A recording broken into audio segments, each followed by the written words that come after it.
iso wis metu. Suruh mundur, anak wis ya Allah minta pertolongan. Balik lewat kauripan gua. Ibu muter itu. Iya, anak wis lewat mau Sukodono. Iya. Mau Sukodono. Sebenarnya Sukodono lebih anu.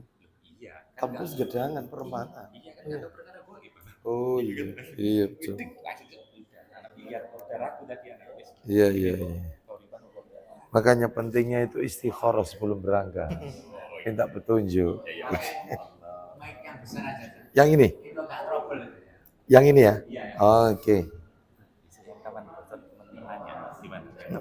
Insya Allah. Iya. Bab birrul walidain soalnya. Iya.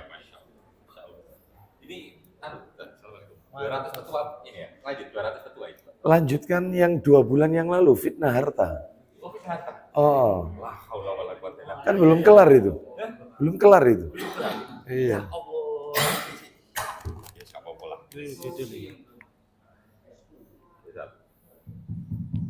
Cek.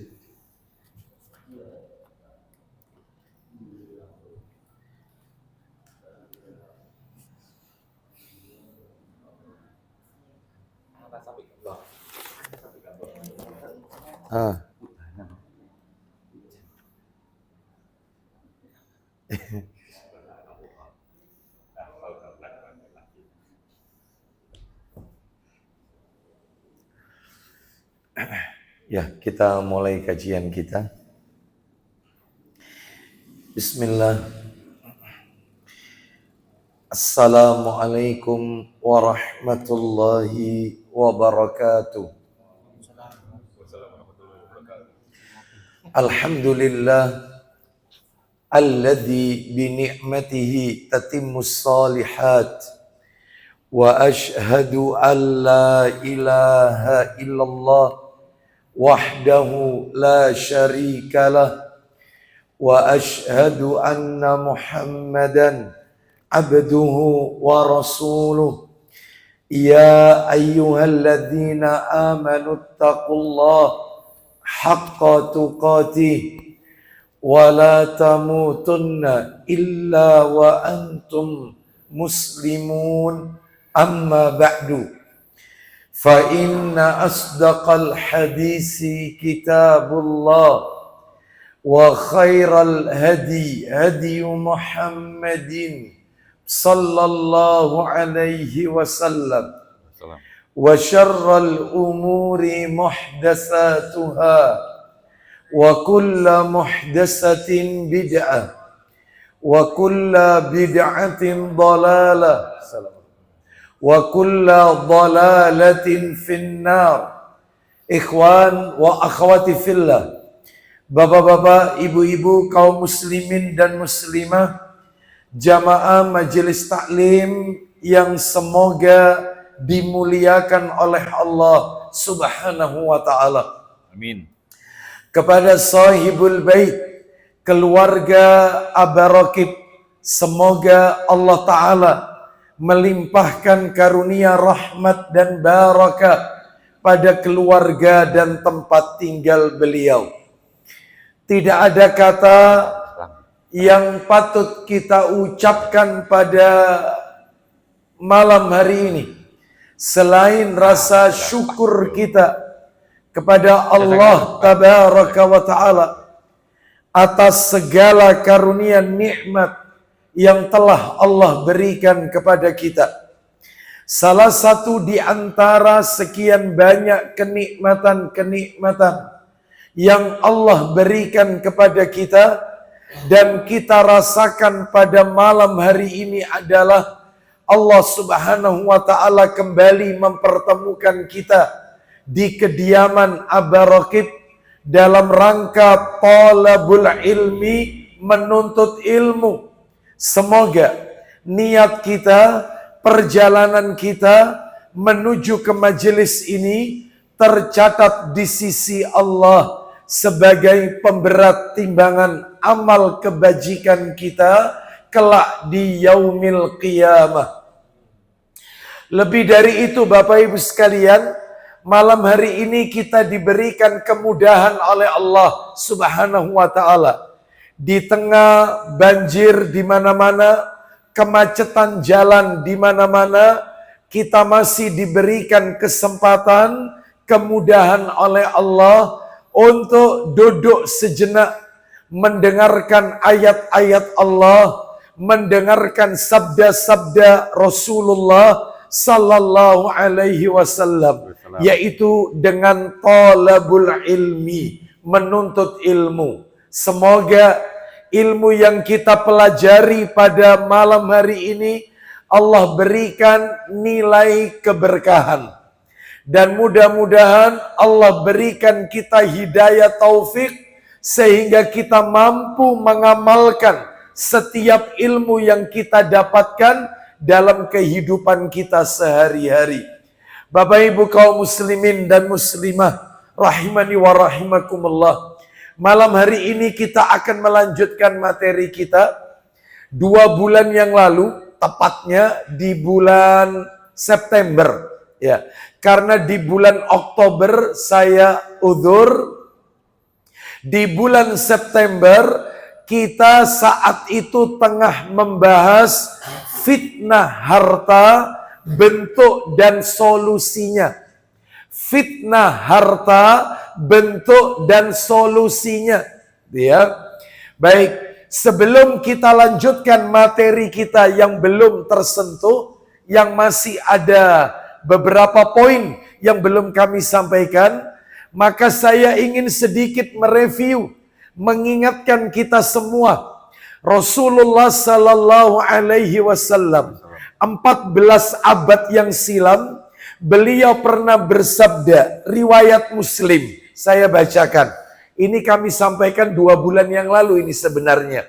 Rasulullah sallallahu alaihi wasallam, beliau pernah bersabda, ta'awwadhu billahi minal fitan ma dhahara minha wa ma batan. Artinya, Nabi bersabda, berlindunglah kalian kepada Allah dari setiap fitnah yang nampak maupun yang tidak nampak.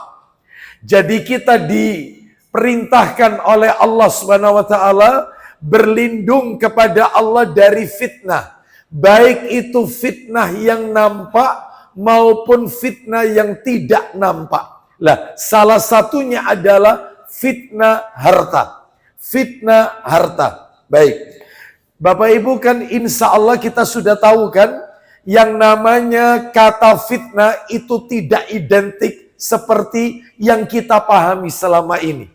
Bahkan ada sebagian kaum muslimin yang memahami kata fitnah itu adalah yaitu seseorang yang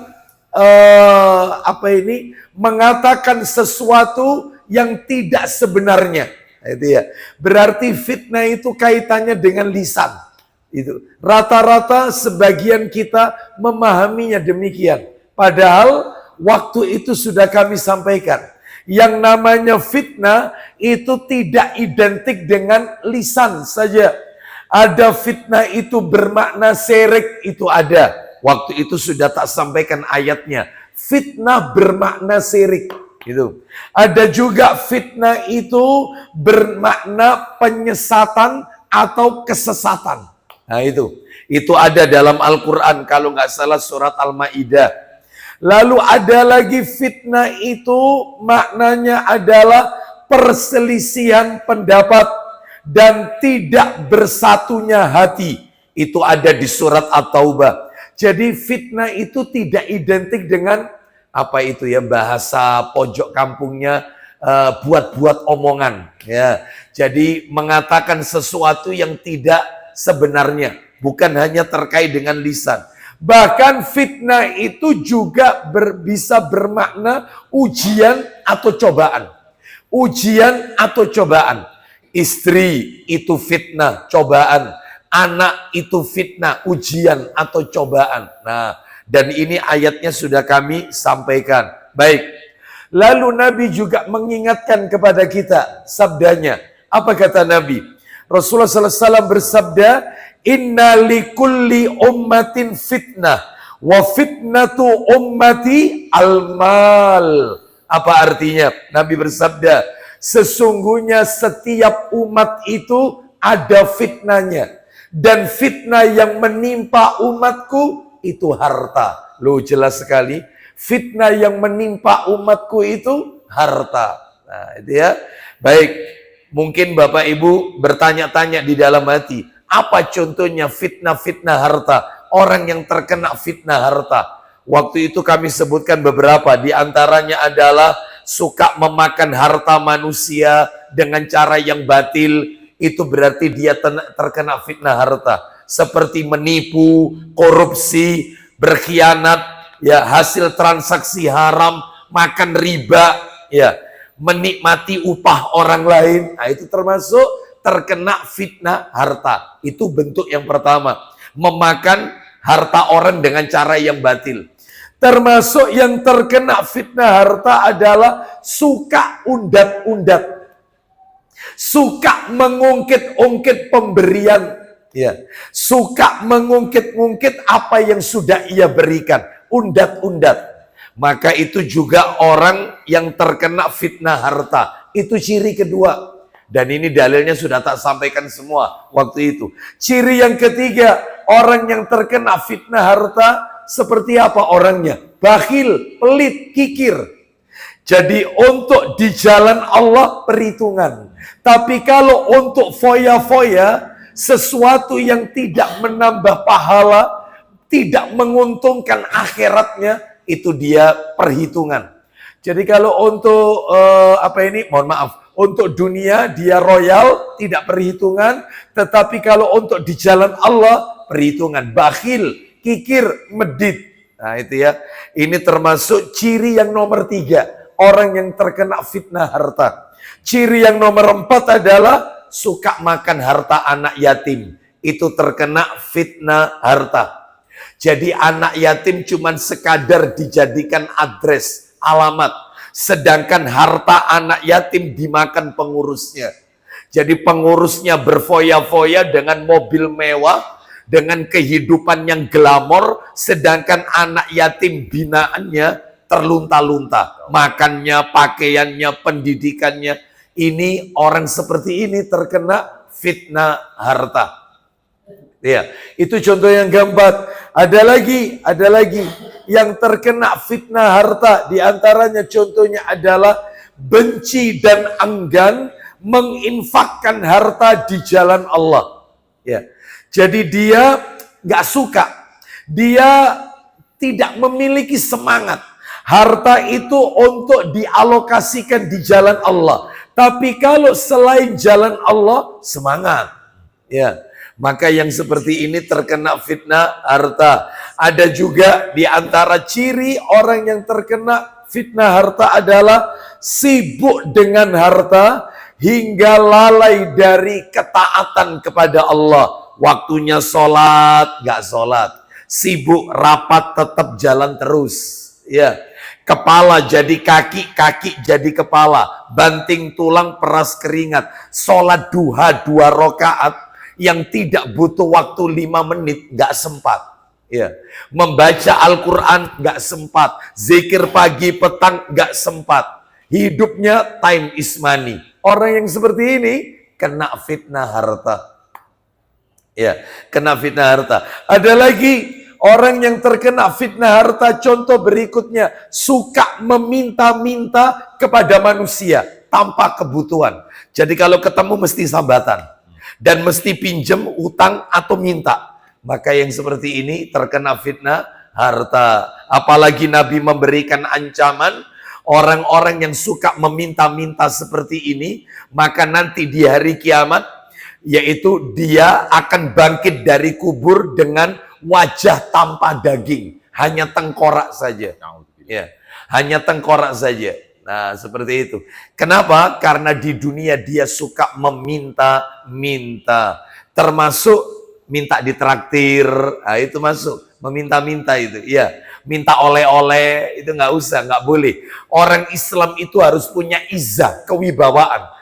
Orang Islam itu harus menjadi tangan di atas, bukan tangan di bawah. Orang Islam itu harus punya Rasa malu. Dia tidak boleh meminta-minta. Nah, seperti itu ya. Dia harus merasa cukup qanaah dengan apa yang sudah Allah berikan. Nah, seperti itu. Baik. Terus yang terakhir, ada lagi contoh orang yang terkena fitnah harta itu adalah, yaitu mencari harta tidak peduli halal haram.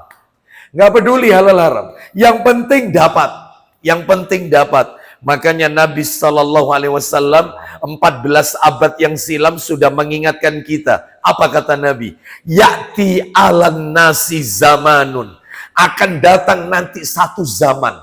Akan datang nanti satu masa. Apa itu? Apa itu? La yubalil mar'u ma akhadha minhu aminal halal aminal haram. Di mana manusia sudah nggak peduli rizki yang dia dapatkan. Ini halal apa haram? Sing penting dapat. Berarti terkena fitnah harta. Nah, yang seperti ini ya. Baik, nah sekarang materi terakhirnya ini yang akan kita sampaikan malam hari ini. Ini lanjutannya. Yang belum itu sekarang ini yang akan kita bahas. Apa itu? Tips cara selamat agar tidak terkena fitnah harta. Amin. Cara selamat dari fitnah harta. Bagaimana tipsnya supaya kita tidak terkena fitnah harta? Nah, ya. Ujian cobaan dari sisi harta. Bayangkan Bapak Ibu, mohon maaf ya, mohon maaf. Gak usah jauh-jauh, di masyarakat kita aja banyak orang yang seperti ini. Contoh. Ketika dia masih punya motor, itu suka menyapa orang. Assalamualaikum, assalamualaikum. Begitu ganti punya mobil, salamnya ganti. Tin, itu pun kacanya ditutup. Ya, itu sudah kena fitnah harta itu ya. Dulu ketika masih punya motor, taklim meskipun jauh datang. Sekarang begitu punya mobil, itu mikir-mikir. Ya, itu parkirnya ada apa enggak? Ya, jalan masuknya itu cukup enggak mobil? Ya, itu. Macam-macam, ujung-ujungnya nggak datang taklim. Astagfirullah. Ya, ini berarti terkena fitnah harta yang seperti ini. Ya, baik. Kita lanjutkan. Nah, cara selamatnya gimana? Solusinya banyak cara yang disampaikan oleh para ulama berdasarkan dalil Al-Quran dan As-Sunnah. Kurang lebih Bapak Ibu ya, kurang lebih ada 14. Kurang lebih tipsnya, cara selamatnya 14 ya. Mudah-mudahan waktunya cukup, semuanya ada dalilnya. Apa saja tips agar selamat dari fitnah harta? Satu, yang pertama. Yang pertama adalah carilah teman akrab dari kalangan orang yang beriman dan bertakwa. Jadi kalau mau cari bestie, cari teman, carilah mereka yang beriman dan bertakwa. Bukan delek wong soge, bukan. Malah kena fitnah harta nanti. Cari yang beriman, yang bertakwa, meskipun dia miskin. Ya, beriman dan bertakwa. Mana dalilnya? Dalil. Tolong dibuka dalilnya Abu Dawud. Coba dibantu Abu Dawud. Nomornya adalah 4832. 4832. Saya bacakan. Nabi bersabda, la tusahib illa mu'minan. Wala yakul ta'amaka illa taqi. Nah, silakan baca terjemahannya. Dari Abu Sa'id radhiyallahu anhu, dari Nabi sallallahu alaihi wasallam, beliau bersabda, kita dengarkan isi sabdanya, silakan.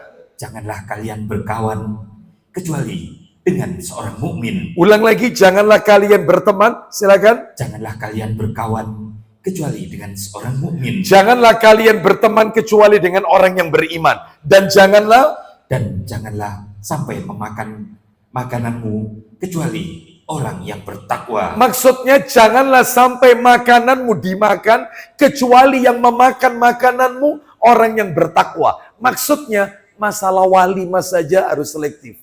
Walimah, ngundang orang. Yang diundang itu orang-orang yang beriman, bertakwa. Sampai-sampai kata Nabi, wala yakul ta'amaka illa taqi. Janganlah makananmu dimakan kecuali yang memakannya orang yang bertakwa. Makanya harus selektif mencari teman. Teman itu bawa pengaruh. Ar-rajulu ala dini. Coba geser Abu Dawudnya tadi. Siap. Geser. 4833. Ar-rajulu ala dini khalili falyandur ahadukum man yukhalil. Silakan. Dari Abu Hurairah radhiyallahu an bahwa Nabi Shallallahu alaihi wasallam beliau bersabda, Isi sabdanya. seorang laki-laki itu bergantung dengan agama teman gaulnya. Baik, seseorang itu bergantung pada agama temannya. Maka lihatlah. Maka hendaklah salah seorang melihat siapa yang menjadi teman gaulnya. Nah, makanya berteman dengan orang soleh, maka dia akan menjadi orang soleh. Berteman dengan orang yang suka hubud dunia, maka ya ketularan akan hubud dunia. Maka carilah orang-orang yang dia warok, orang-orang yang zuhud, orang-orang yang lebih mengedepankan akhirat daripada dunia. Nah, seperti itu. Ya, baik. Ini yang pertama. Yang kedua, nah ini nomor 2 ini. Sebenarnya ada kaitannya sama yang nomor 1, nomor 2 ini. Tapi nggak apa-apa, kita sebutkan aja karena ini rinciannya. Apa yang nomor 2 tipsnya? Suka bergaul dengan orang miskin. Iya, kumpulannya orang miskin aja. Jangan circle-nya circle wong sugi-sugi. Ya, nanti begitu ketemu sama orang miskin, penyakit kulit, gatelan. Karena nggak selevel soalnya. Nah, itu ya, jangan ya berteman dengan orang miskin. Nanti kalau suka berteman dengan orang kaya, circle-nya circle orang-orang kaya, maka biasanya ketemu orang miskin nggak suka. Ya, nggak suka dia. Maka yang seperti ini, maka ini tidak diperbolehkan. Jadi cintai orang miskin. Amin. Wong sampai Nabi saja berdoa, Allahumma inni as'aluka fi'lal khairat wa tarkal munkarat wa hubbal masakin. Itu doa Nabi itu. Ana ulang ya. Allahumma inni as'aluka fi'lal khairat wa tarkal munkarat wa hubbal masakin. Ya Allah, aku memohon kepadamu untuk senantiasa melakukan kebaikan-kebaikan. Fi'lal khairat.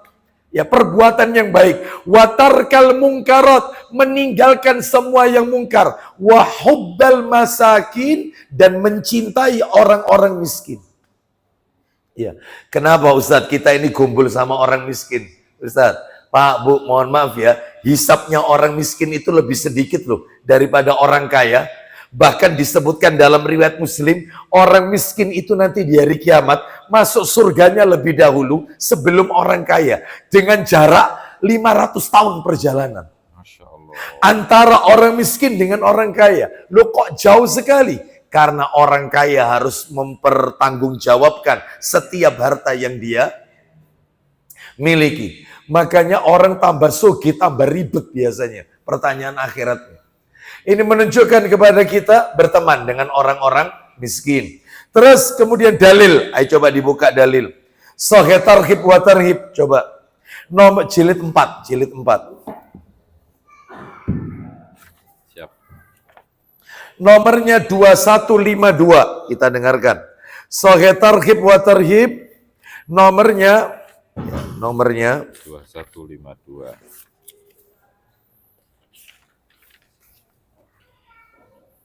Ya. 2152. Ya. 21. Seburuk-buruk makanan adalah makanan pesta pernikahan. Betul. Silakan. Dari Abu Hurairah radhiyallahu an bahwasanya dia pernah berkata, Ya. seburuk-buruk makanan adalah makanan pesta pernikahan Yang diundang kepadanya hanya orang-orang kaya dan orang-orang miskin diabaikannya. baik. Kata Nabi SAW, bi'sal walimah. Seburuk-buruk undangan walimah, kata Nabi, adalah undangan walimah yang diundang hanya orang-orang kaya saja. Tidak melibatkan orang miskin. Itu seburuk-buruk walimah. Mau coba? Itu. Berarti ini menunjukkan salah satu tips supaya tidak terkena fitnah harta, kumpul. Ya, berteman dengan orang-orang miskin.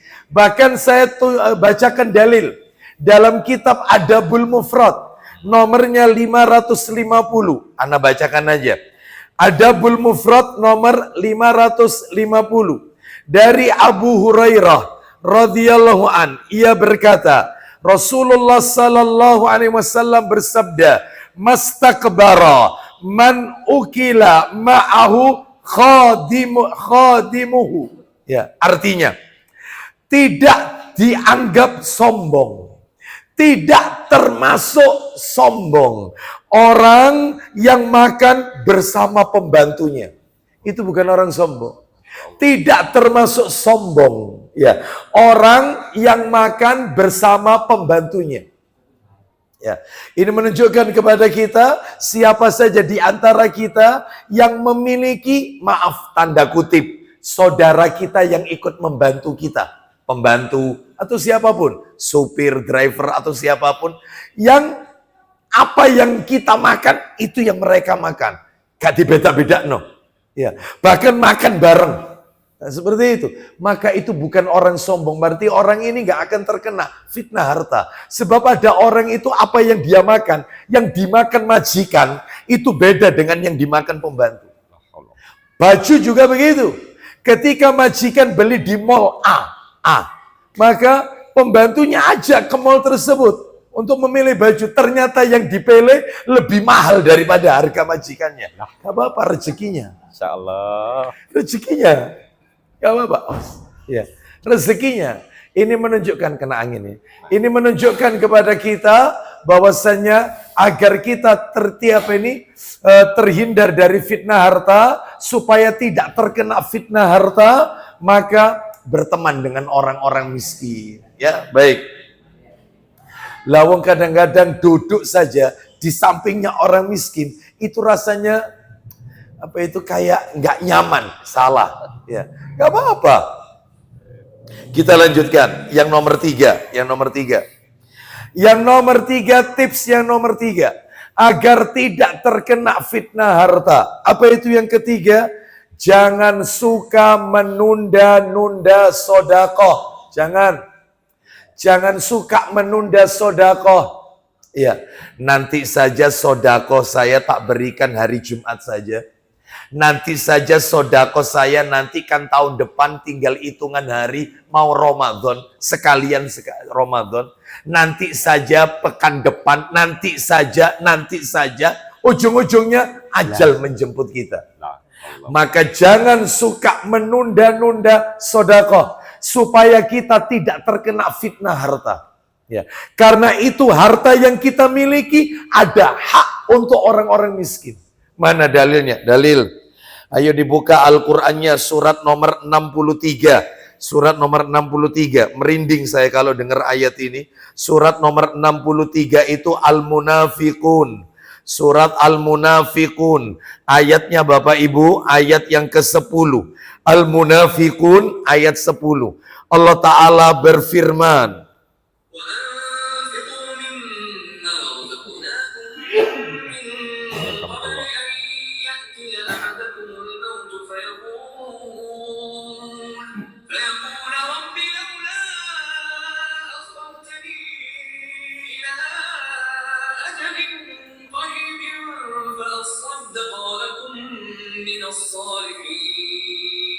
Coba terjemahannya. Dan infakkanlah sebagian dari apa yang telah kami berikan kepadamu. Lanjut. Sebelum kematian datang kepada salah seorang di antara kamu. Terus. Lalu dia berkata menyesali. Nah, berkata begitu ajal menjemput dia. Ketika sakaratul maut, ruh ada di tenggorokan, baru sadar. Apa yang mereka katakan? Silakan. Wahai Robku, sekiranya engkau berkenan menunda kematianku. Lo minta ditunda kematiannya, tujuannya sedikit waktu lagi.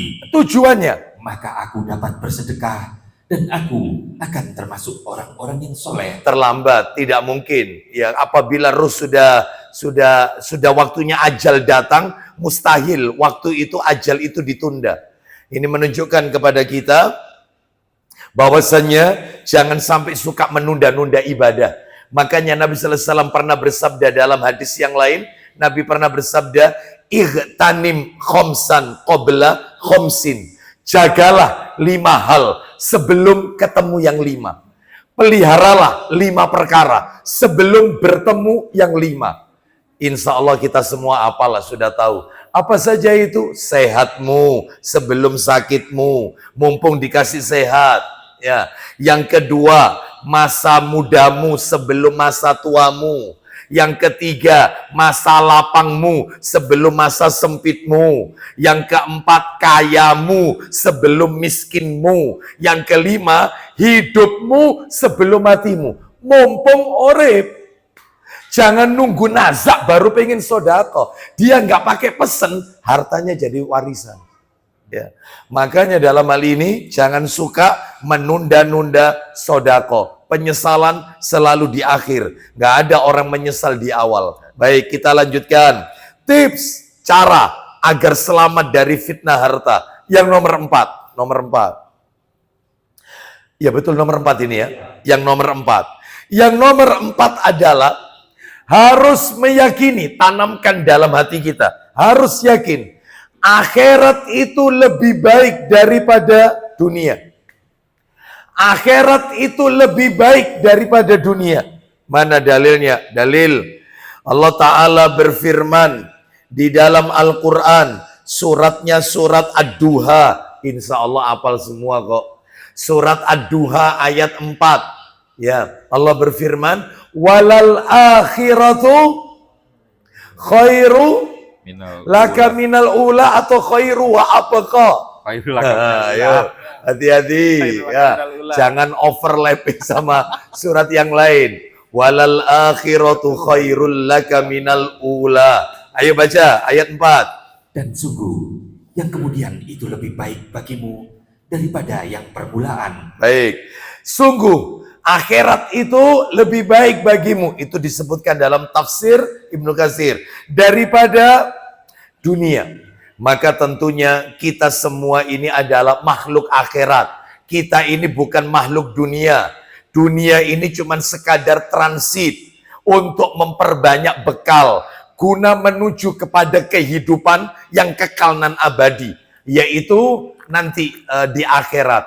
Sedangkan orang-orang kafir, maka wajar mereka makhluk dunia. Sebab mereka di akhirat tidak mendapatkan apa-apa. Apa firman Allah? Mana buktinya kalau orang kafir nggak dapat apa-apa? Buktinya adalah Allah berfirman di surat Ali Imran, kalau tidak salah ayatnya 85.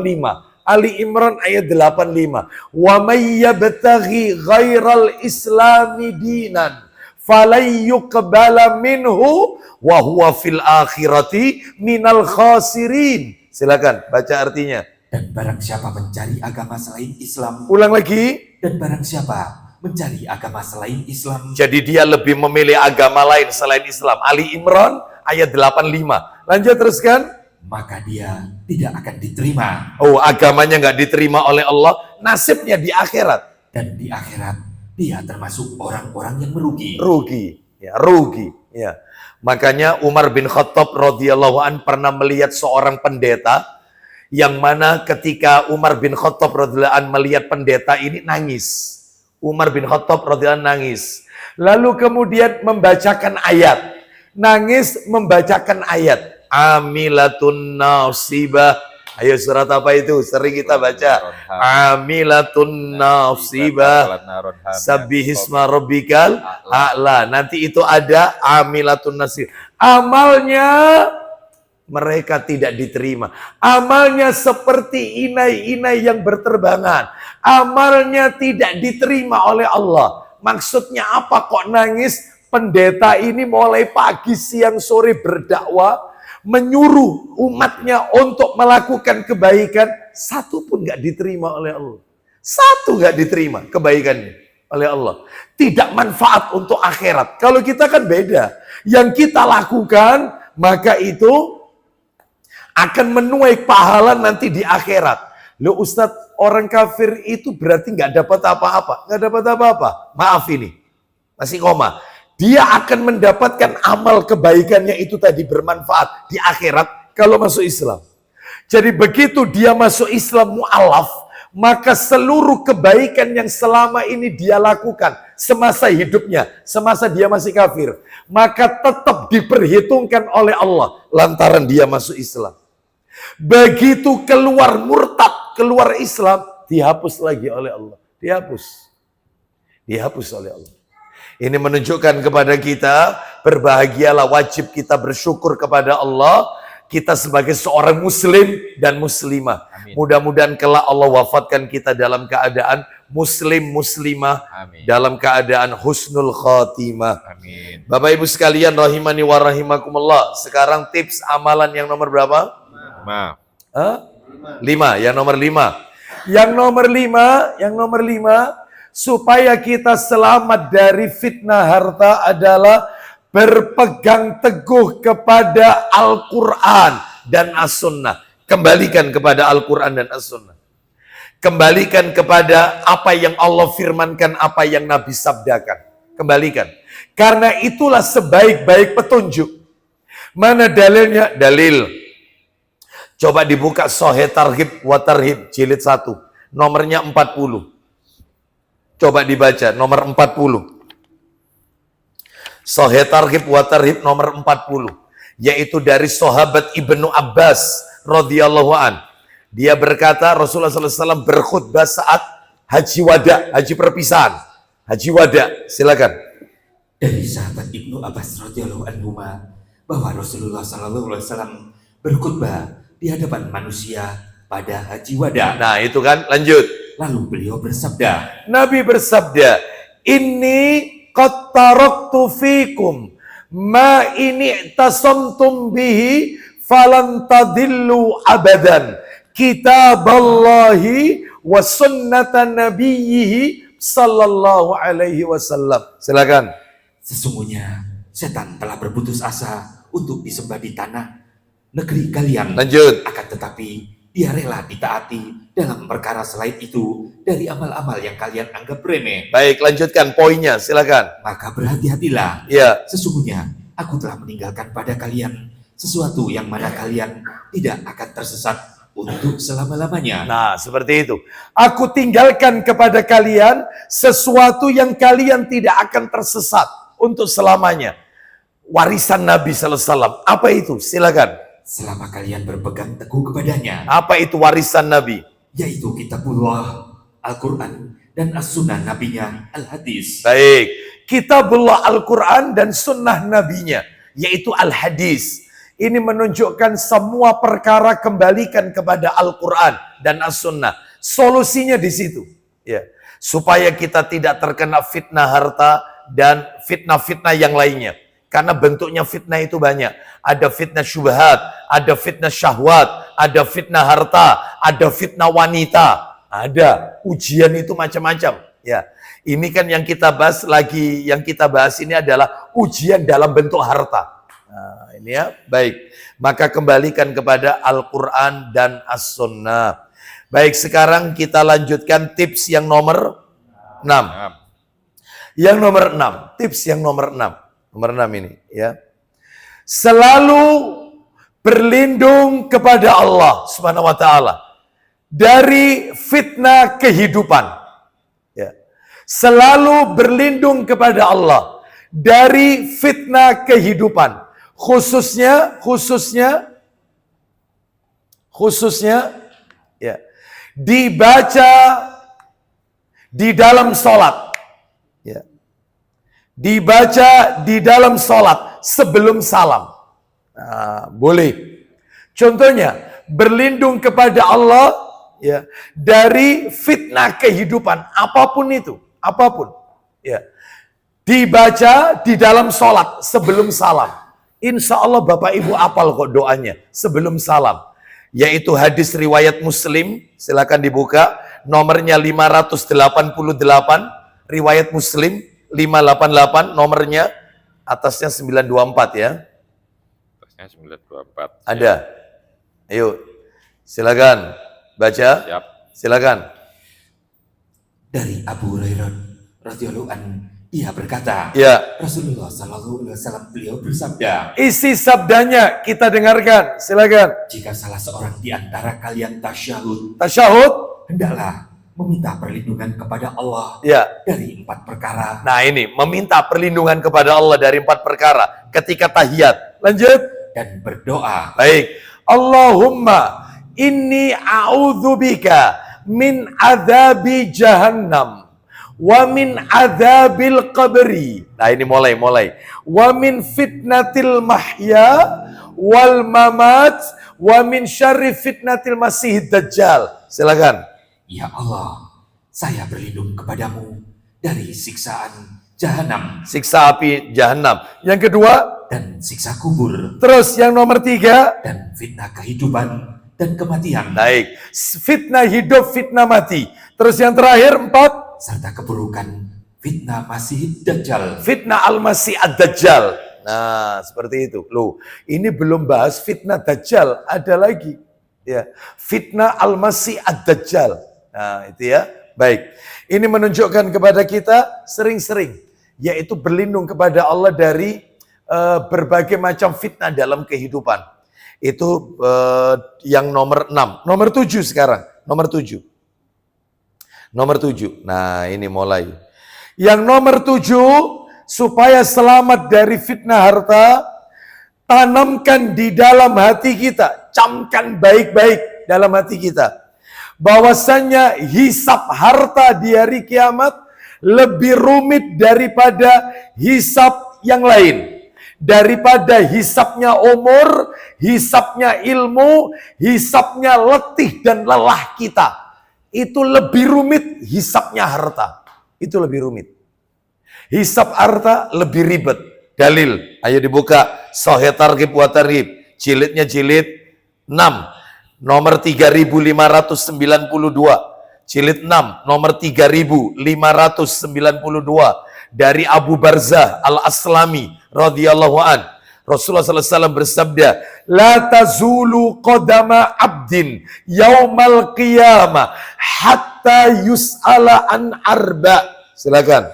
Dari Abu Barzah radhiyallahu an bahwa Rasulullah sallallahu alaihi wasallam beliau telah bersabda, Isinya, tidaklah kedua kaki seorang hamba melangkah pada hari kiamat kecuali pasti ditanya tentang 4 perkara. manusia tidak akan pernah bisa bergeser maju ke depan, mundur ke belakang, geser ke kanan atau ke kiri sampai dia lolos menjawab 4 pertanyaan dari Allah.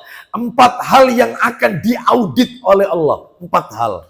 Apa saja itu? 1. An umrihi fima afnah. Silakan. Mereka akan ditanya tentang umurnya. Apa itu pertanyaannya? Padahal apa dia menghabiskannya? Umurmu kau gunakan untuk apa? Ada satu buku bagus yang ditulis oleh Ustadzuna, Ustadz Yazid bin Abdul Qadir Jawas, rahimahullah. Buku beliau berjudul Umurmu kau gunakan untuk apa? Merujuk dari hadis ini. Isinya bagus. Jadi bagaimana tips kiat-kiat supaya umur kita barokah. Terus bentuk-bentuk menyia-nyiakan umur itu apa saja. Seperti misalnya ya, terlalu banyak main game. Terlalu banyak yaitu baca koran. Ya, bahkan loper koran belum datang itu sudah ditunggu di depan pintu. Kalau bisa dia pegang koran masih anget-angetnya. Koran itu berapa halaman, cilik-cilik, habis, dilalap. Quran sak lembar, ngantuk. Nah, ini berarti kena ini ya. Jadi umurnya habis, percuma baca koran gak ada manfaat. Tapi baca Al-Quran 1 huruf, 10 pahala. Alif Lam Mim, 3 huruf, 30 pahala. Lu bayangkan. Lebih baik baca Quran. Ada lagi yang dihabiskan dengan nuruti hobi. Hobinya hobi yang mahal-mahal lagi. Ya, dan seterusnya. Maka ini menunjukkan banyak orang-orang yang umurnya dihabiskan sia-sia. Ingat Bapak Ibu, ingat. Nabi sudah ngasih bocoran sama kita. Sudah dikasih bocoran. Bocorannya 2. Bocoran 2. Yang pertama riwayat Ibnu Majah. Nabi bersabda, "A'maru ummati ma baina sittin ila sab'in. Wa aqalluhum man yajuzu dzalik." Umur umatku berkisar antara 60 sampai 70 tahun. Sudah dikasih bocoran sama Nabi. Yang lebih dari 70 tahun minoritas. Mayoritasnya 60 sampai 70. Nabi wafat 63. Abu Bakar wafat 63. Umar radhiyallahu anhu wafat 63. Istri Nabi pertama Khadijah binti Khuwailid radhiyallahu anha wafat 65. Aisyah radhiyallahu anha wafat 63. Zainab binti Jakshi radhiyallahu anha wafat 54. Zainab binti Huzaimah radhiyallahu anha 57. Coba ya, Ummu Habibah ya, yang nama aslinya adalah Romlah radhiyallahu anha wafat tidak ada yang lebih 70 kecuali Ummu Salamah. Ummu Salamah radhiyallahu anha wafat usia 90 tahun. Berarti rata-rata umur umat Nabi antara itu. Jadi kalau kita sekarang sudah kepala 5, ya, apalagi sudah kepala 6, siap-siap. Wis wayai. Wayai apa? Ingat kepada Allah. Sudah bukan waktunya lagi terus kakak, bukan waktunya. Habis waktu kita. Sudah bukan waktunya lagi menghabiskan waktu untuk sesuatu yang tidak ada manfaat. Tidak sama sekali menguntungkan akhirat kita. Ngapain? Ditelepon berlama-lama, guyon, cekakaan. Nggak ada manfaatnya. Ya, nonton televisi, ya, apalagi ibu-ibu yang suka drakor sama dracin, drama Korea, drama Cina. Apalagi nonton film India, 3 jam. Oh iya. Apa mak? Lo Ustaz kok tahu? Dikasih tahu. Apa dewang India soalnya. Ya, mancing, ya. Mancing, ya. Seperti itu. Gak ada orang mancing sampai baca Quran. Wangil kalian. Ya. Begitu nggak ada. Waktu lo itu habis main skak, catur. Nggak bisa sebentar itu. Ya mikir, kayu dipikir. Belum tentu kayu mikiri kita. Nggak ada manfaatnya. Ya. Bocoran kedua, tadi masalah umur. Yang kedua lebih mengerikan. Riwayat At-Tabrani. Apa kata Nabi? Inna min amaratis sa'a an yadhhara mautul faja'ah. Sesungguhnya di antara tanda-tanda kiamat sudah dekat apabila sudah banyak orang yang mati mendadak. Mati tanpa sebab. Mati tanpa didahului sebab. Nggak sakit, nggak apa, meninggal. Itu kalau dokter medis, jantung. Tapi menurut hadis, kiamatnya sudah semakin dekat. Kiamatnya tambah ide. Oh. Makanya mati tidak harus tua. Mati tidak harus sakit. Enggak. Bayi lahir mati ada. Langsung ada. Anak muda. Bahkan mereka yang menghindari pantangan. Enggak mau ini santan. Enggak mau ini. Enggak mau melinjo. Enggak mau ini. Betul-betul olahraga.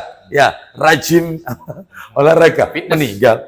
Rajin fitness. Fitness. Ya, seperti itu ya. Meninggal.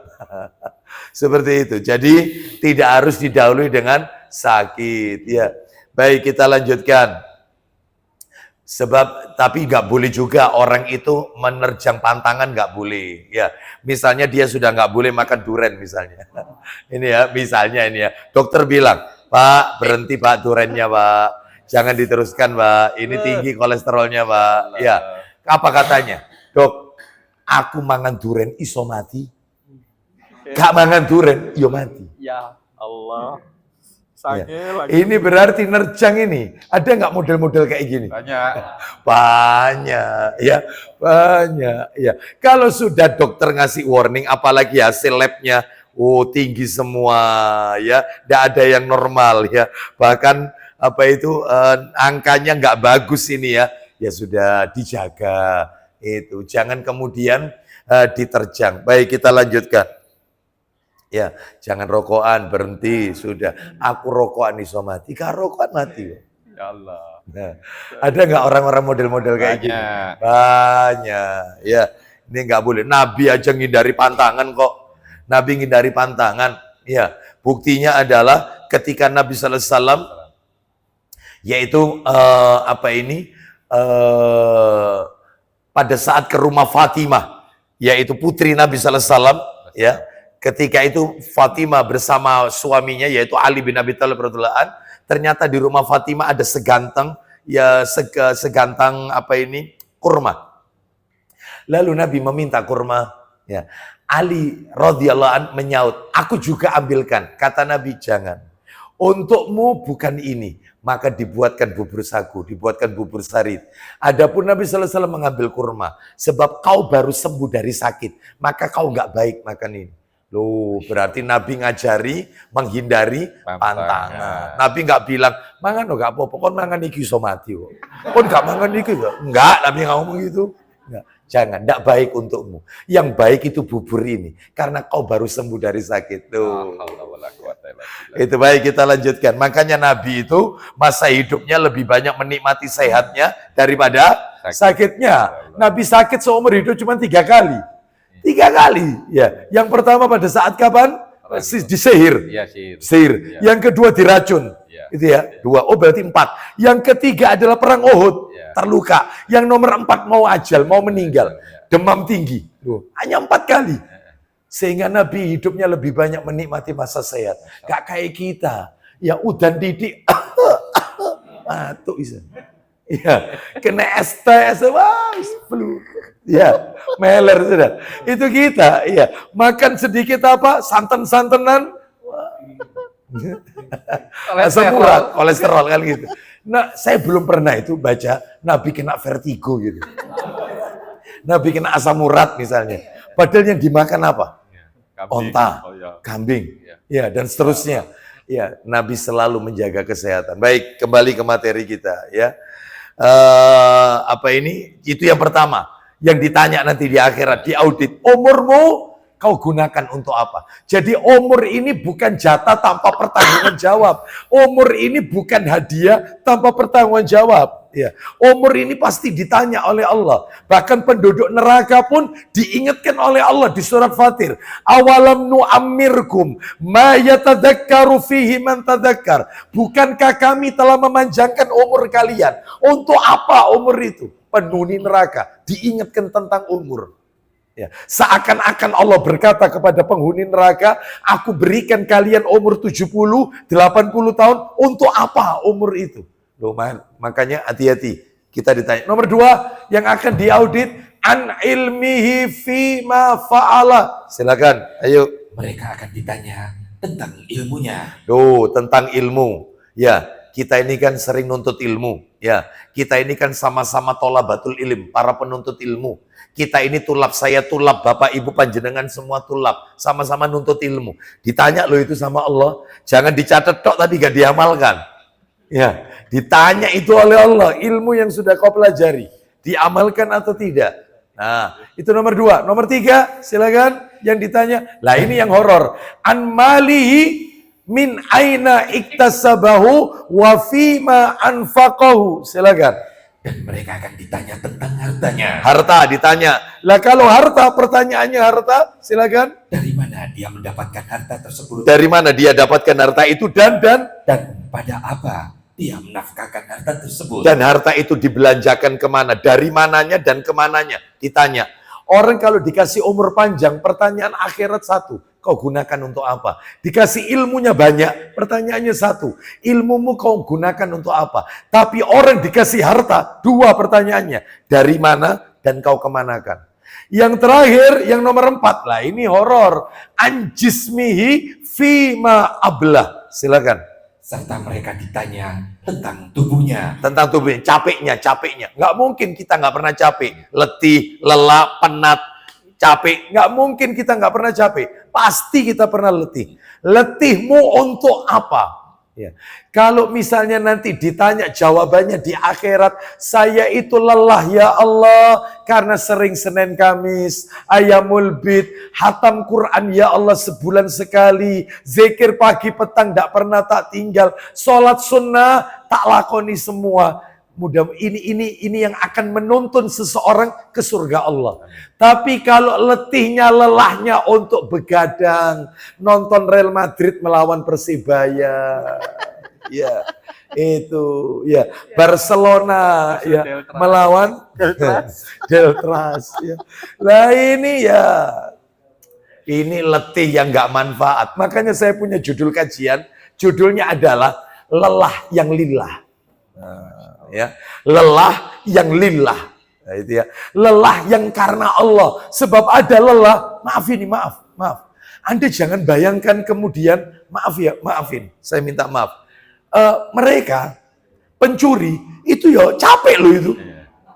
Maling, diuber-uber wong.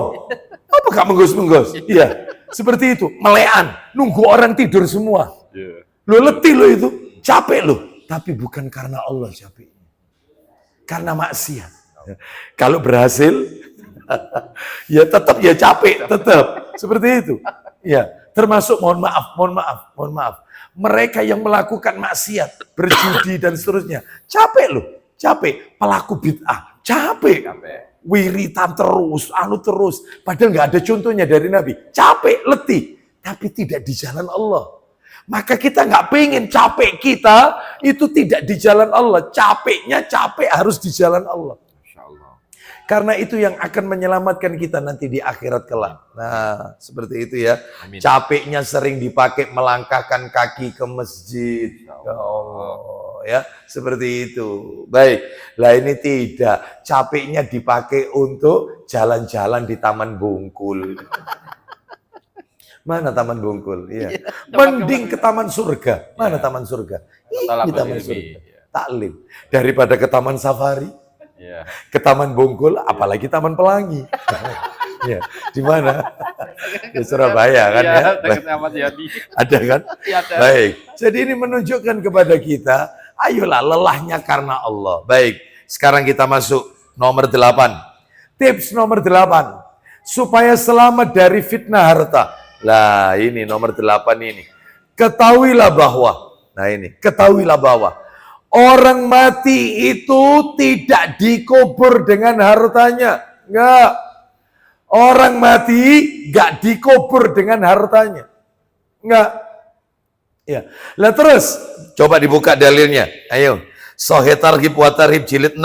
Nomornya 3230. 3230. Rasulullah SAW bersabda, yatsba'ul mayyit salasun ahluhu wa maluhu wa amaluhu. Ya. Fayarji'u usnani wa yabqa wahidun. Yarji'u ahluhu wa maluhu wa yabqa amaluhu. Silakan. Dari Anas bin Malik radhiyallahu anhu, dari Rasulullah sallallahu alaihi wasallam, beliau bersabda, Isinya, yang mengikuti seorang mayit ada 3 perkara. yang ngikuti mayit itu kalau ke kuburan itu 3. Yang ngiringi mayit itu 3. 1, Keluarganya, keluarganya ikut ngiringi. Nomor 2, hartanya ikut. Nomor 3, dan amalnya. amal perbuatannya. Lanjut.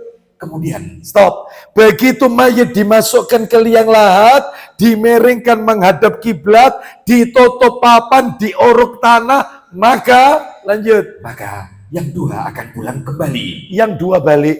Siapa yang balik? Yang sedangkan yang 1? dan tinggallah yang 1. Yang 1, yang 2 yang balik siapa? Yang pulang adalah keluarga dan hartanya. Anaknya tidak mau nunggu bapaknya.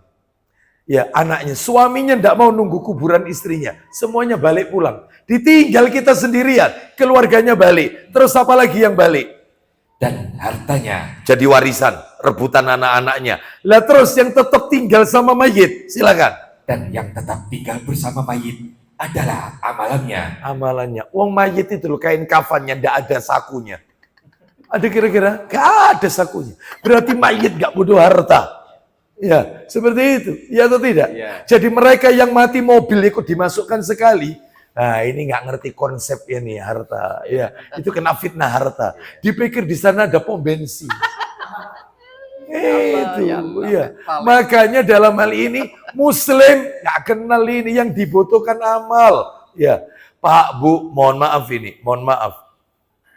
Bahwasanya disebutkan, bahwasanya apa ini? Ketika seseorang itu meninggal, maka hartanya jadi warisan, keluarganya pulang, hanya amalannya saja yang menyertai mayit. Maka para alim ulama mengatakan amalan-amalan yang bisa menyelamatkan mayit. Nah, ini apa saja? Amalan yang bisa menyelamatkan mayit. Ya, amalan yang bisa menyelamatkan mayit. Jadi lahir nggak bawa harta, mati juga nggak bawa harta. Mau apa yang disombongkan? Mau sombong sama gelarnya, kena fitnah gelar. Gelar paling top, top markotop, top paling tinggi sudah. Allahyarham, almarhum. Ya. Betul tidak? Betul. Apa ya? Baju, pakaian, paling top kain kafan. Betul. Terakhir, mau makanan, ya hidupnya glamor. Kalau nggak keris tuh bintang 5, padahal masih banyak loh.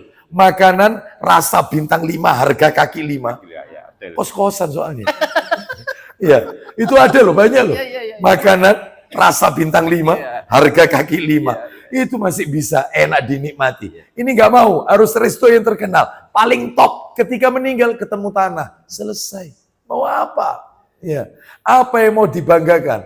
Oleh karena itu, maka jangan terkena fitnah harta. Baik, saya akan tunjukkan amalan yang bermanfaat untuk mayit.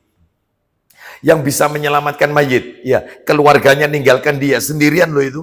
Sendirian loh. Lalu apa ini tidak ada satupun yang menemani kecuali amalannya. Amalan apa yang kira-kira bisa menemani mayit? Nah ini, saya akan berikan kepada panjenengan semua 5 dalil. Tapi nanti tolong dihitung ya, amalannya ada berapa. 5 dalil ini amalannya banyak. Makanya nanti tolong dihitung. Amalan yang bermanfaat untuk jenazah, untuk mayit. Iya. Lawang kita saja, mohon maaf, kita, termasuk saudara kita yang wafat, itu begitu meninggal, nama kita sudah nggak dipakai lagi. Saya ditelepon oleh seseorang. Assalamualaikum, waalaikumsalam warahmatullah. Ustadz kenal sama si Fulan. Oh iya, saya tahu, saya kenal. Sering kok ikut datang kajian. Iya Ustadz, ini ada kabar innalillahi wa inna meninggal dunia. Innalillahi. Lu kenapa? Sakit itu. Oh sakit, mulai kapan? Sudah sepekan yang lalu. Dia melanjutkan, saya tidak ngomong, dia melanjutkan. Lah ini Ustadz nanti jenazahnya ini sudah ganti jenazah. Namanya sudah hilang. Jenazahnya nanti disolati ba'da zuhur Ustadz. Setelah itu langsung jenazah dikuburkan. Namanya sudah hilang. Sudah tertelan. Gak disebut, gak ada orang mengatakan nanti Pak Fulan ini disolati, gak ada. Dia akan mengatakan jenazah akan disolati. Lambat laun akan lupa sudah orang. Lupa. Iya. Oleh karena itu yang menemani kita amalan. Amalan. Ya. Kita lanjutkan mana dalilnya? 1. Dalilnya. STWT Sahih Targhib wa Tarhib jilid 1. Nomornya 163. 163. Sahih Targhib wa Tarhib nomor 163. Ayo baca. Cepat dikit Abu Hurairah. Siap. Nah, silakan. Nanti di sini ada berapa amalan di sini. Di sini ketemu nanti ada berapa amalan. Silakan, ayo. Dari Abu Hurairah radhiyallahu anhu, dia berkata, Lanjut. kami berjalan bersama Rasulullah sallallahu alaihi wasallam. Ya, Kami melewati 2 kuburan. kami melewati 2 kuburan. Teruskan aja, teruskan. Beliau berdiri, maka kami berdiri bersamanya. Lalu bagaimana raut wajah Nabi? Paras Rasulullah mulai berubah. Terus. Sehingga ujung lengan bajunya bergetar. Lanjut, teruskan. Kami bertanya, Apa pertanyaan para sahabat? ada apa denganmu wahai Rasulullah? Ada apa denganmu ya Rasulullah? Kok wajah Anda berubah? Tidak seperti biasa. Terus ujung lengan baju Anda bergetar. Sampai kayak gitu sahabat. Melihat Nabi itu sedetail itu. Lanjut, apa kata Nabi? Rasulullah sallallahu alaihi wasallam menjawab, Amma tasma'u nama asma'u? Silakan. apakah kalian tidak mendengar apa yang aku dengar? Apa kalian gak dengar apa yang tak dengarkan sekarang? Terus lanjut. Kami menjawab, Iya. apakah itu kalian? Apa itu Nabiullah? Apakah itu wahai Nabiullah yang Anda dengar kami gak dengar? Lanjut. Beliau bersabda, Hadani rajulani yu'adzabani fi kuburihima adzaban syadidan fi dambin hayyinin. Silakan. 2 orang ini sedang disiksa di kubur mereka. Oh, disiksa dalam kubur 2 orang. Ini lanjut teruskan. Loh Nabi kok tahu? Dikasih tahu sama Allah. Tidak mungkin Nabi berbicara perkara gaib kecuali Allah yang memberitahu. Mustahil Nabi itu mengada-ngada. Semua yang Nabi ucapkan itu wahyu dari Allah. Wa ma yantiqu anil hawa in huwa illa wahyu yuha. Terus lanjut silakan. Mereka disiksa dengan siksa yang berat karena dosa yang sepele. Apa dosanya? Fima dzalik. Silakan. Kami bertanya, Apa itu? karena apakah itu Rasulullah? Ya, Rasulullah menjawab, silakan. Karena apa? 1, salah seorang dari mereka tidak bersuci dari kencing. berarti tidak paham najis, nggak ngerti najis, nggak paham cara bersuci, toharo, nggak paham. Yang kedua, Sedangkan yang lain menyakiti orang-orang dengan lisannya. stop. Berarti kalau kepingin selamat dalam kubur, yang pertama amalannya adalah harus mengerti tentang toharo. Najis itu apa, hadas itu apa, cara mensucikannya. Harus tahu. Yang nomor 2, jaga lisan. Dari nyakiti tetangga, nyakiti orang lain, nyakiti teman, dan seterusnya. Jaga lisan. Stop, sampai situ. Sekarang dalil nomor 2. Sudah berapa amalannya berarti? Amalannya sudah berapa berarti? 2. Amalannya 2. Dalilnya masih 1. Amalannya 2. Yang pertama, mengerti tentang toharo, kesucian. Apa itu najis, apa itu hadas dan seterusnya, dan cara menyucikannya. Yang nomor 2 lisannya dijaga. Sebab itu tadi diadab gara-gara tidak paham cara mensucikan dari air kencing dan tidak jaga lisan. Berarti dibalik sekarang. Orang yang paham toharo sama menjaga lisan selamat dalam kubur. Sudah 2 ya, penyelamat kubur, amalan penyelamat. Sekarang dalil nomor 2. Nanti tolong dihitung ya, dihitung. Amalannya sudah 2, dalilnya sekarang nomor 2. STBT, Sahih Targhib, jilid 2. Oh maaf, jilid 3. Nomornya 1217. 1217. Baca. 1217. Silakan. Dari Salman radhiyallahu anhu dia berkata, Ya. aku telah mendengar Rasulullah sallallahu alaihi wasallam beliau bersabda, Isinya langsung aja. ribat sehari semalam Ribat sehari semalam. Apa itu? Nanti tak jelaskan. Lanjut. di jalan Allah itu lebih baik daripada puasa dan qiyamul lail 1 bulan. Terus. Dan jika meninggal dunia padanya, Nah ini orangnya kalau mati yang melakukan ribat. Lanjut. maka amalnya yang pernah dilakukannya Ya. akan terus mengalir. Terus. Rezekinya tetap diberikan Terus. dan dia aman dari futan atau malaikat mungkar dan nakir. Aman dari mungkar nakir. Aman. Aman dari mungkar nakir. Penanya kubur. Aman. Ribat itu apa? Berjaga-jaga di tapal batas.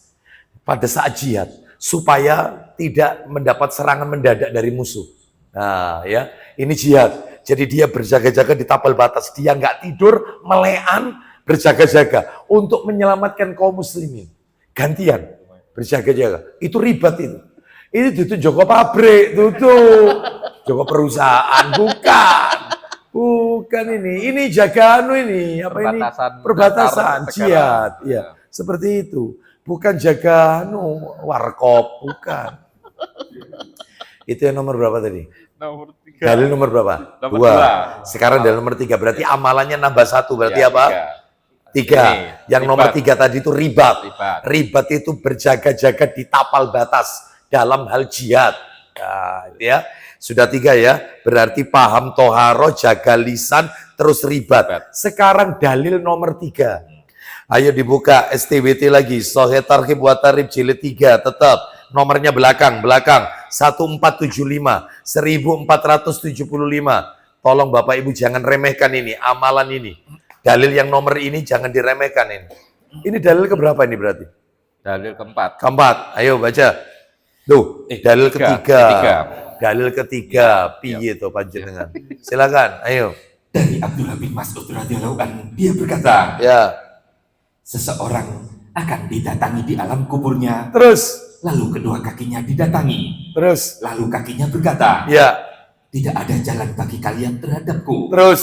Dia dahulu membacakan surat Al-Mulk Nah, terhadapku. dia dulu ketika hidupnya suka baca Tabarok. Surat Al-Mulk 30 ayat. Terus lanjut. Lalu dia didatangi dari arah dadanya, Terus. atau dia mengatakan dari arah perutnya. Terus. Kemudian dia dada atau perutnya berkata, Ya. tidak ada jalan bagi kalian terhadapku. Terus. Ia adalah yang paling mengingatkanku terhadap surat Al-Mulk. Terus lanjutkan. Kemudian dia didatangi dari arah kepalanya. Terus. Lalu kepalanya berkata, Apa kata kepalanya? tiada jalan bagi kalian terhadapku. Dia dahulu membaca denganku surat Al-Mulk. Al-Muluk lagi. Terus. Maka dia adalah penghalang yang menghalanginya dari azab kubur. Berarti amalan yang nomor 4 adalah rajin baca surat Al-Muluk. Itu surat itu penyelamat dari azab. Tiap malam mau tidur. Al-Muluk, Tabarok, 30 ayat. Ya, berarti amalannya sudah berapa kalau gitu? 4. Menjaga toharo, paham toharo, menjaga lisan, ribat, terus kemudian membaca surat Al-Muluk. Setiap hari, setiap malam. Mau tidur ya, mau tidur terutama. 4 ya, sudah ya. Sekarang dalil nomor 4. STWT lagi. Buka. Nomornya 3558. 3505 jilid 6. Jilid 6.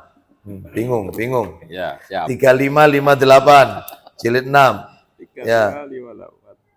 Ya, siap. Ketemu? Ketemu. Dari mana? Dibaca. Itu, oh, enggak. Dan Dari Al-Barad bin Azib radhiyallahu anhu, dia mengatakan, Ya, silakan langsung poin E. Langsung poin E. Ya, dibaca 13E. Silakan. Artinya, baca. Panjang ini. 3558. 558. Ya, poin 13E. 13E Ustaz. Imam. Ayo. Yang panjang ini Ustaz ya? Iya. Imam Ahmad meriwayatkan dengan sanad. Langsung artinya. Langsung artinya. Silakan. Artinya Rasulullah SAW bersabda, silakan. Rasulullah Sallallahu Alaihi Wasallam beliau mengatakan, Lah ini agak banyak ini Bapak Ibu. Tolong nanti dihitung. Silakan. sesungguhnya seorang hamba yang mukmin saat berpisah dengan dunia menuju akhirat, Ya, malaikat dari langit turun kepadanya. terus. Wajahnya putih berseri, Terus. wajah-wajah mereka bak matahari. Teruskan. Mereka membawa kafan dari kafan-kafan surga dan wewangian dari surga. Nah ini proses perjalanan ruh keluar dari jasad sampai masuk ke liang lahat. Ya, seperti itu. Teruskan, lanjutkan. Sampai para malaikat itu duduk di dekatnya sejauh mata memandang. Nah ini materi ini nanti saya sampaikan besok ini di Duku Kupang. Ya, tentang judulnya proses perjalanan ruh dari jasad sampai ke liang lahat. Ya, tapi lanjutan sudah 2 kali apa 3 kali pertemuan di Duku Kupang. Terus lanjut, silakan. Kemudian malaikat maut datang.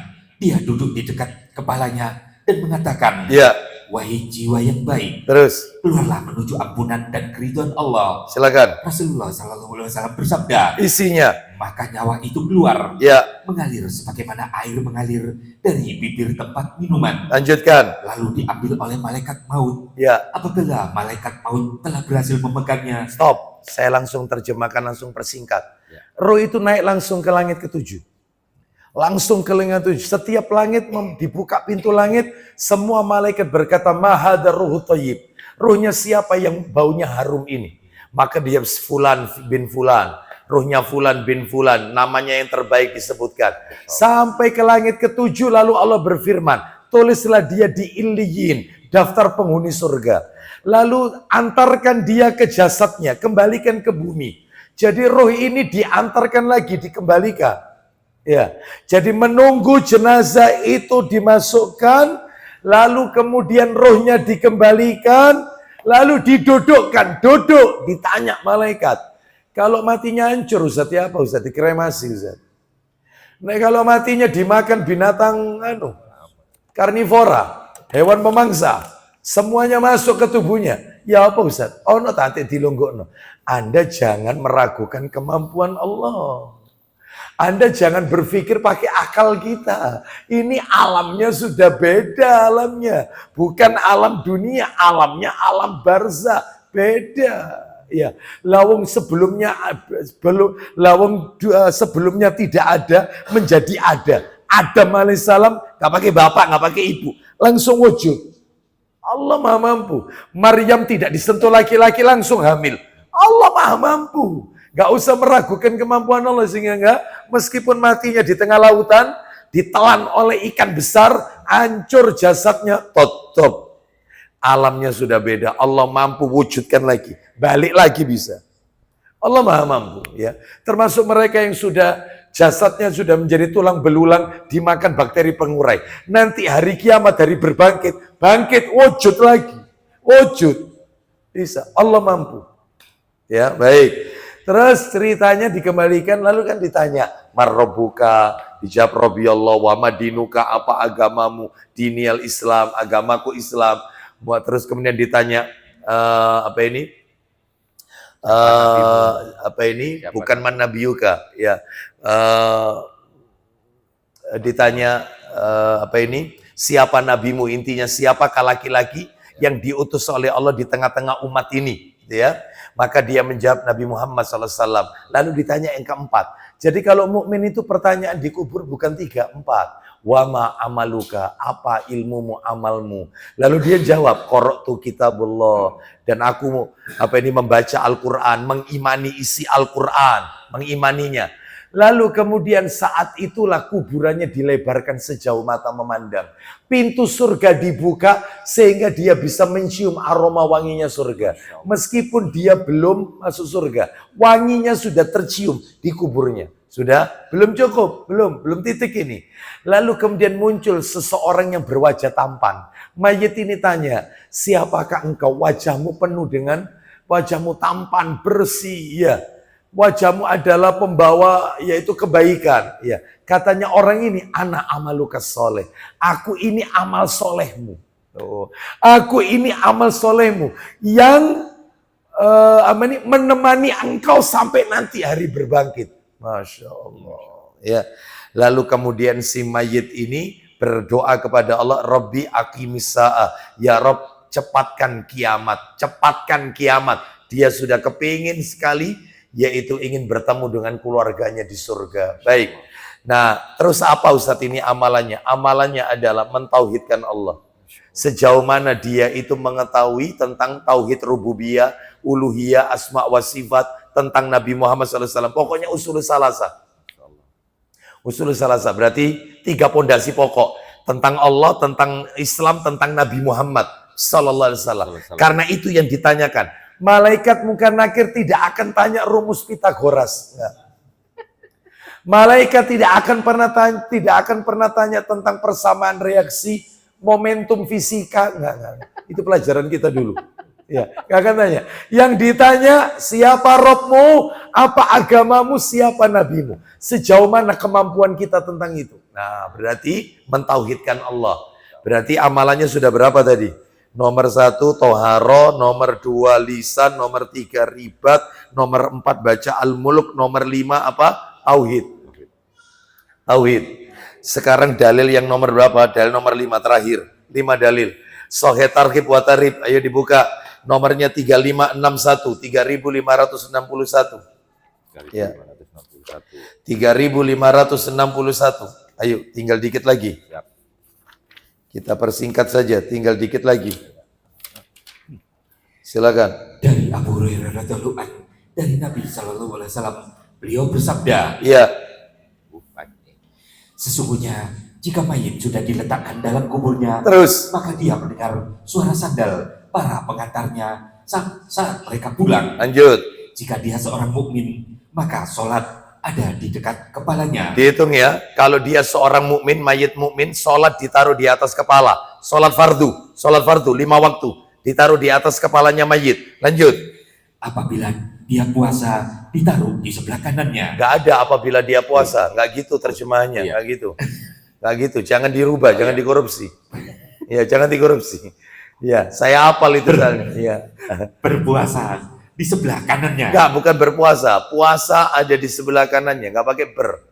Puasa di sebelah kanannya. Nah, ya. Terus kemudian. Zakat di sebelah kirinya. Zakat di sebelah kirinya. Berarti sholat, puasa, zakat. Yang di ujung kaki. Silakan. Perbuatan baik lain Seperti berupa sedekah, sodako. Pelan-pelan. Sodako. Terus apa lagi? sholat sunnah, Sholat sunnah. Kalau yang di atas kepala tadi itu sholat wajib. Ini sholat sunnah. Terus apa lagi?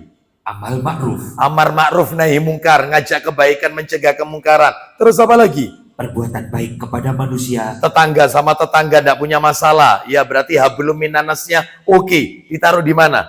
berada di dekat kedua kakinya. Stop. Singkat cerita. Malaikat ketika datang dari arah kepala, sholatnya yang bela. Maki bali madkholun. Kalian tidak bisa masuk dari arahku. Sholatnya yang bela. Ketika malaikat datang di sebelah kanan, puasanya bela. Maki bali madkholun. Kalian tidak bisa masuk dari arahku.